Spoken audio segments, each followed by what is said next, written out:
roasted root vegetables, carrots from the food bank, Idaho potatoes from the food bank, yams from the food bank, white sweet potato from the food bank. Sweet, simple ingredients. Salt, I'm using pink Himalayan salt, black red pepper, chimichurri or any dried herb, garlic powder,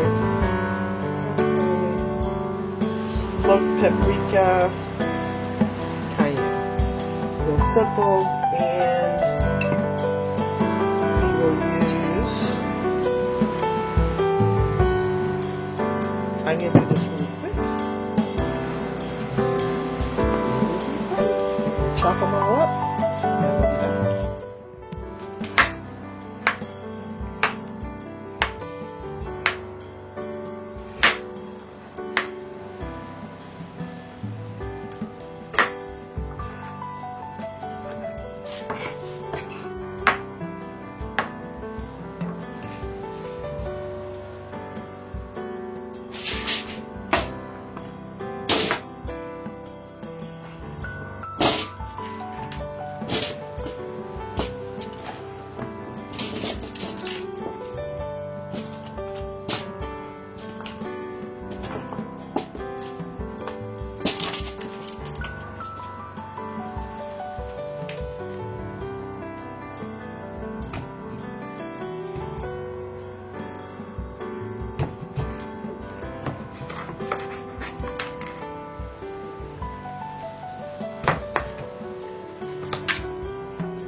Oven at 400 degrees, preheated. I'm doing 2 Idahos.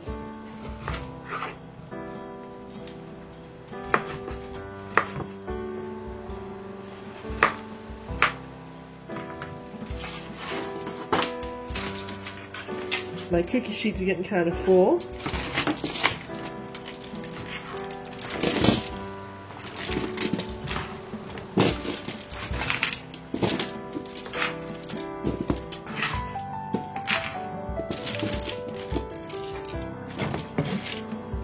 So the last is the white sweet potatoes. While we wash everything, I think I'm going to only do half of this.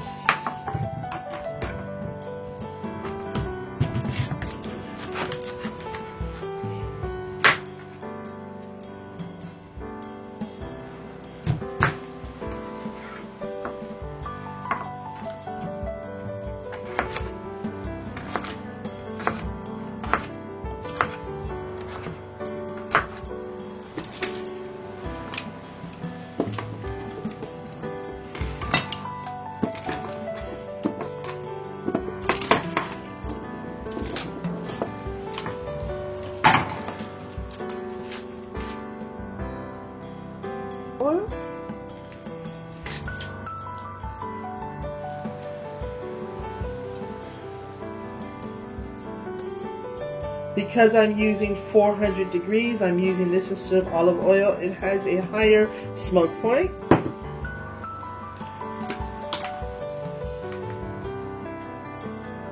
Salt.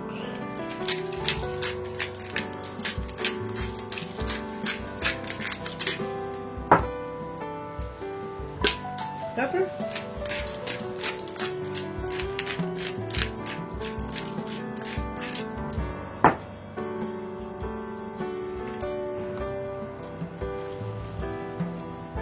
Garlic powder.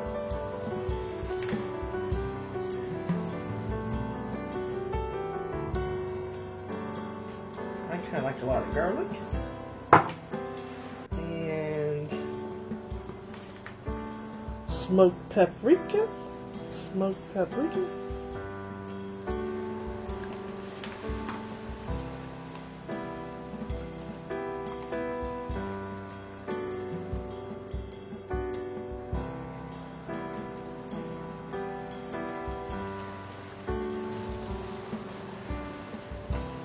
cayenne if you want.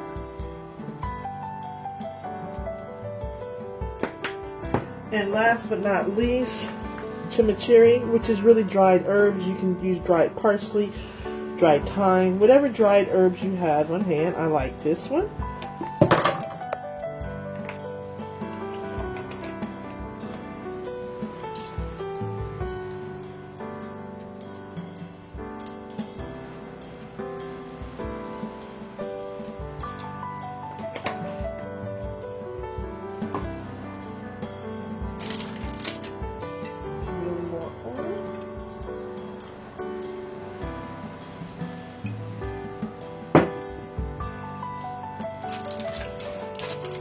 And I think I'm going to just kind of rub it all together.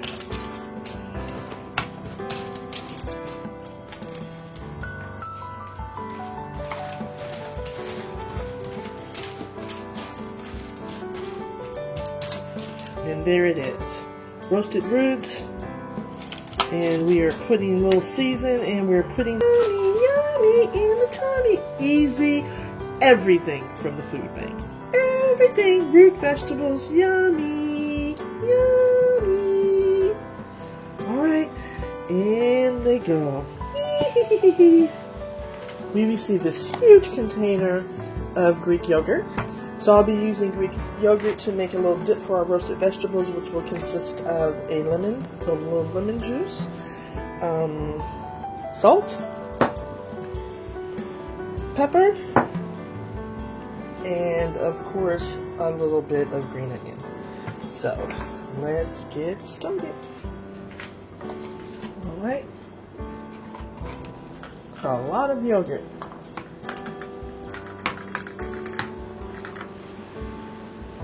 But this is actually better than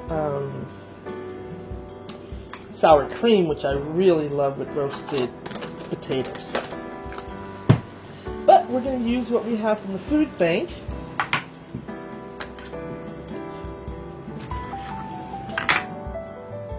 And just a little bit of juice. Not that much. We will cut our green onion. Make them really small.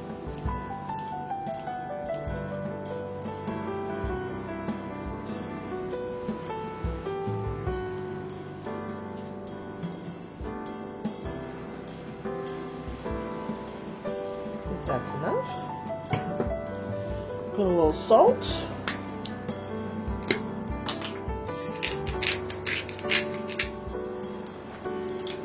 And a little pepper.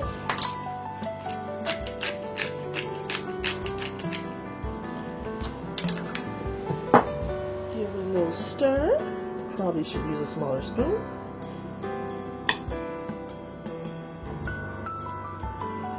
This kind of gives it kind of a Indian kind of. We added a little bit of dill. Kind of tarty yogurt flavor.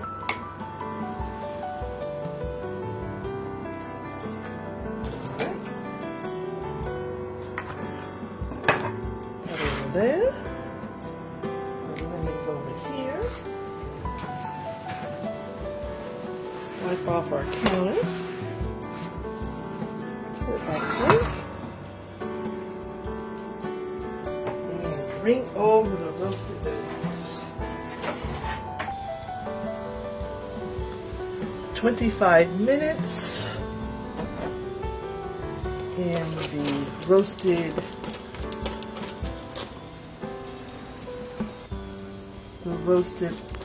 Idahos are done sticking a little bit, and the yams are done. They're not sticking. Oh, yeah. And the carrots. So let's plate, y'all. Let's plate.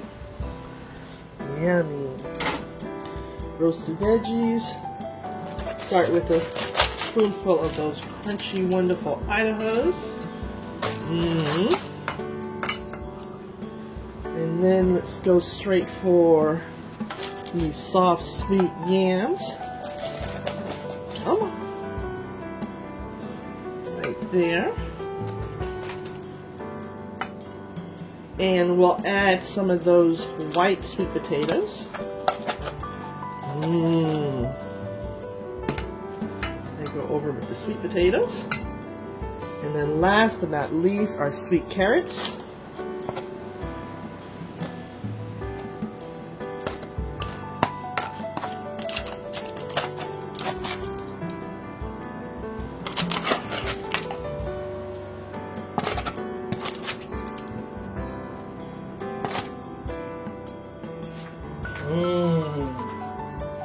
Adding a few more Idahos. Those crunchy bits. Finish it with a little bit of olive oil. So we roasted it in the avocado oil, but we're finishing with our EVOO. I think I would like just a little pinch of salt. I tasted it. And just want just a little dash. Finish that up right there. How's it looking, y'all? I think it's looking kind of good, don't you? Alright, then let's put a little bit of our, you know how we do it, make it all pretty. Now this is a nice side dish, but to be honest, I like to eat this as a snack.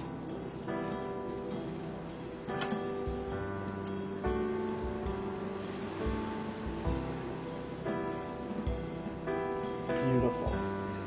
So now the taste test, right? Have it. Roasted roots from the food bank. Sweet carrots. Russet Idaho potatoes. And yams. And white sweet potatoes. And then our little dipping yogurt sauce. So you know what time it is. You know what time it is? It's time to throw down. Alright, let's start with the Idaho. Let's do a crunchy one. Oh, there we go. I want a crunch. See that, y'all? See that nice crunch? Put a little bit of that, dip it, and a little bit of yogurt. 1, 2, 3, 4. I like a potato chip, y'all. Alright, next. This is a white sweet potato. White sweet potato, see it? Dip it.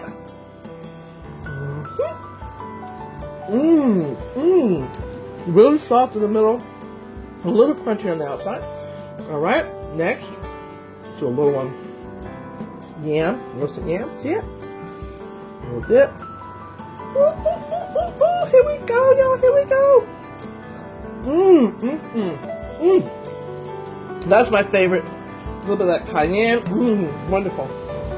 Last but not least, our sweet carrot. So good, y'all. 1, 2, 3.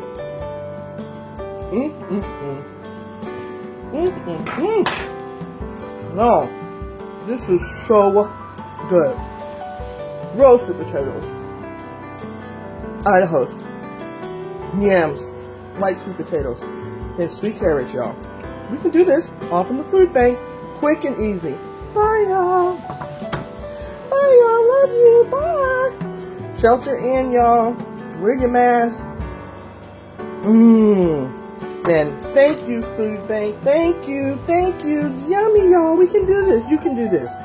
Bye. Love you. Bye. Stay safe. Bye. Bye. Bye.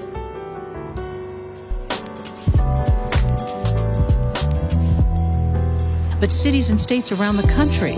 I'm scared, to be quite honest with you. Chardea Fuqua lives in Detroit with her 1-year-old daughter and 2-year-old son. Can you point to a letter, Chloe? Wow. Since the pandemic began, according to the Brookings Institute, 17% of moms with children 12 and under say their kids are not eating enough because they can't afford food. That's a 460% jump from 2018. In my community in Detroit urban areas, is not a lot of opportunities to have really healthy food. I'm going to be really clear and honest with you. I live in Highland Park, Michigan. They do sell foods that are not maybe expired and high price foods. For a lot of people, having the kids at home, it's like, well, we've got to be more creative. We've got to make sure they're not bored. Those are the biggest concerns. But in your community, the concerns are much greater than that. Absolutely, the concerns are greater. I can't think about creative activities because I'm thinking about, I'm about to get evicted. I know I need to feed you today. It's taken a virtual village to help parents like Shardea. She was among 200 families offered a $500 grant by Focus Hope, a Detroit charity helping with essentials and missed bills. That money really supported me with bills. Money that likely wouldn't have arrived if not for an anonymous network of Black donors with means. What we really understand is that as a community, we have to take care of ourselves. We can't rely on anyone else to take care of ourselves. Scott Mills, president of BET, realized how the virus was hitting communities of color early on and sprung into action. While the country was focused on how this was going to impact the country at large, we very specifically focused on, holy cow, the effect of this on the African-American community is going to be uniquely devastating because it's going to compound these pre-existing conditions. Pre-existing conditions like food insecurity. And while the daily struggle among African Americans is real, there are those in the top tier, CEOs, business executives, others who want to give back. An Urban Institute study found of any race, Black families contributed the largest proportion of their wealth to charities. And nearly 1 in 8 Americans say they do not have enough to eat each week. That's according to the latest census data. NBC News correspondent Jake Ward is joining me now. He's outside a food pantry in San Francisco. That's right, Allison. You know, the irony of being in this incredibly wealthy, incredibly prosperous city and then seeing so many people need food has been shocking today. You know, they emptied 4 trucks like this in order to serve about 800 people, 200 people an hour pouring through this, where volunteers have been packing up, you know, all the basics of life, milk, onions, potatoes, broccoli in these convenient bags that they then hand out to people, only too grateful to get the help. Pre-COVID, we were serving around 30,000 households every single week. Post-COVID, we're serving around 55,000 households every single week. But now we have a new group of folks, and they come to us. Sometimes they don't know how to navigate the line. Sometimes they're embarrassed. Oftentimes, you know, they self-select out. They think other people need the food more than we do. So we have to encourage them, if they need food assistance for their family, to come and get a bag of food.